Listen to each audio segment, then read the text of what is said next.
I'm just gonna throw this out there. I think Morgan Ascension arts are kinda boring. Yeah, I said it.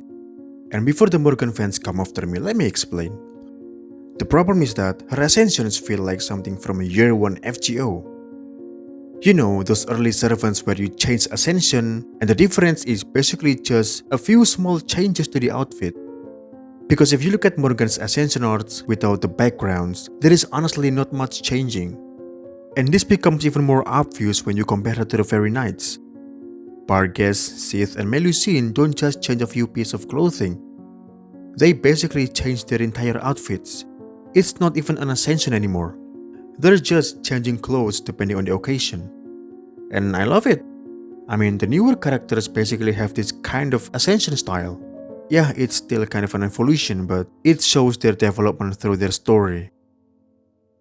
Now for the Fae girls. Sure, their final ascension showed them at some of their lowest points, and it's kind of depressing. But when we get outfits that are very different from each other, it makes the game feel more fresh. It also lets you pick the outfit that fits the situation. Meanwhile, Morgan's outfit barely even changed. Maybe this is harsh, but it's kind of similar to how Eric Bloodag's ascensions work. Also, while we're on the topic of this woman, I'm just gonna put it here. I feel like making Morgan a Saberface was a really stupid decision. I like Morgan's story. I like how everything eventually circles back. I like the symbolism. I actually think the connection works really well in the story. But still, why does he have to be another Saberface? Yes, in the story it's some kind of past self, future self thing, mirroring each other and all that, but eventually they're still different people. And we already have enough of them. That was one hot take about the artwork of this series. You see, I've been playing FGO for a long time, and after years of looking at the artwork, I've got a lot of opinions. Some are reasonable, some are probably garbage, and some I probably shouldn't say out loud. So today I'm finally letting them out. These are my Fate artwork hot takes. Let's see how many people I can piss off. Let's continue. Number 2. I sometimes have a problem with Artoria Lancer's portrayal artwork drawn by Ishida Akira. Now listen, I'm forever grateful to Ishida Akira for giving us this beautiful, majestic, slightly airheaded woman. But I gotta be honest, sometimes I feel like he makes her lower body looks too small. And you can really see it in her summer portrayal cards, stage 1, 2, and 3. Just look at the proportion. Her upper body looks great, the outfit is great. But then you get to the legs and where did the rest of the body go? Her lower body looks so tiny, it looks so thin.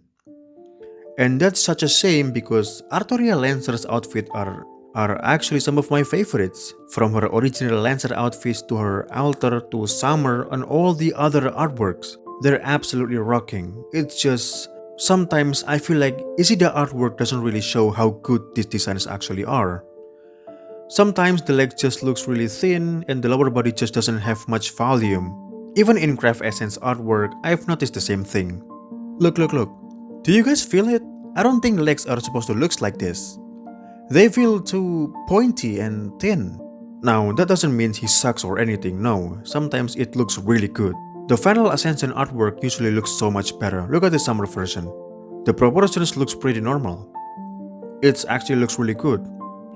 With regular Lancer, we don't see much of the lower body, but at least from the waist down, it looks more natural.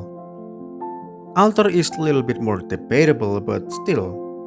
It's funny because this kind of reminds me a little of Raita's art.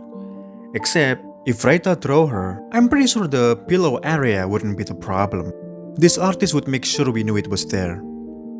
Now, after saying all that, please don't label me as an Ishida hater, okay? I love these designs. I love all variants of Artoria Lancer.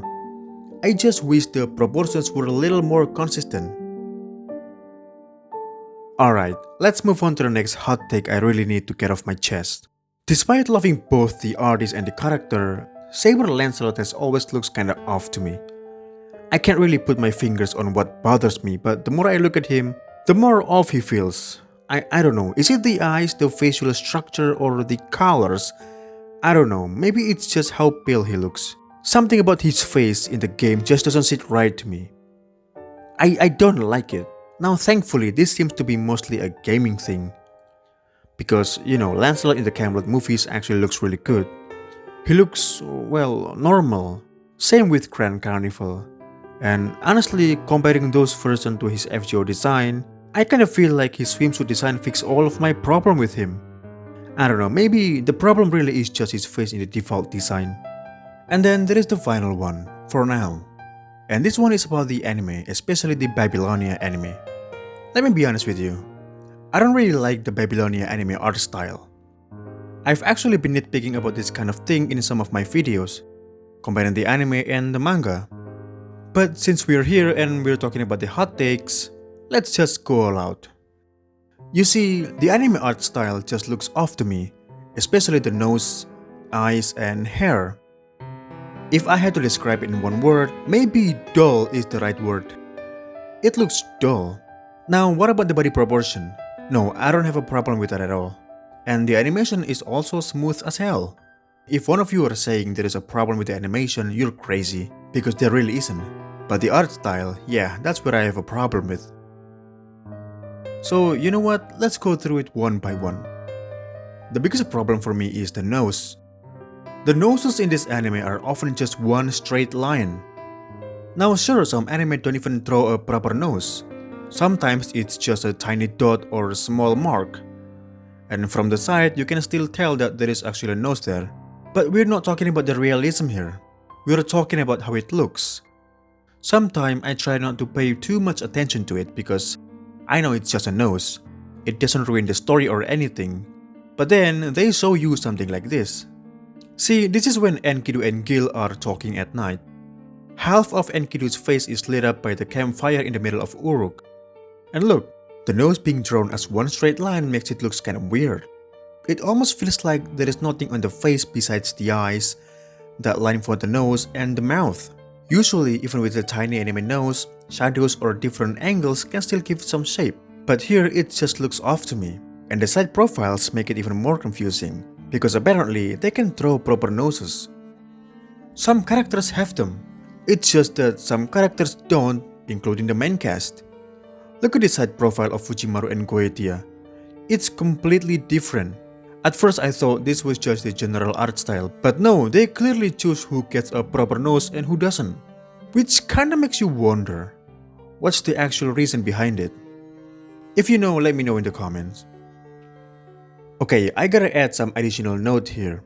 I know they're trying to make it closer to Takeuchi's original art style, but somehow it still doesn't feel quite the same to me.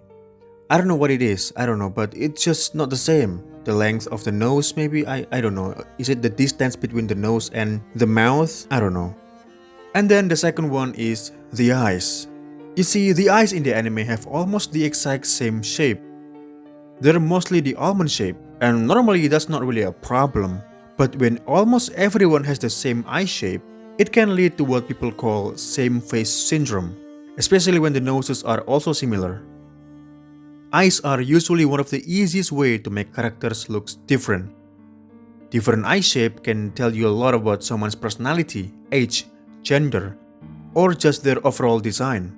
But here, almost everyone has the same eyes. There are plenty of examples of same face syndrome that you wouldn't even notice. But let me compare it to the manga. Look at this. Everyone has different eye shapes. Even the eyelashes can make a huge difference. It gives the character so much more personality. And if you want to know more about the same face syndrome, you can click the video here. I made one about it a while ago. And you know what's interesting? The Camelot movies actually fix pretty much all of these problems. Different eye shapes, better looking hair, and much better looking nose.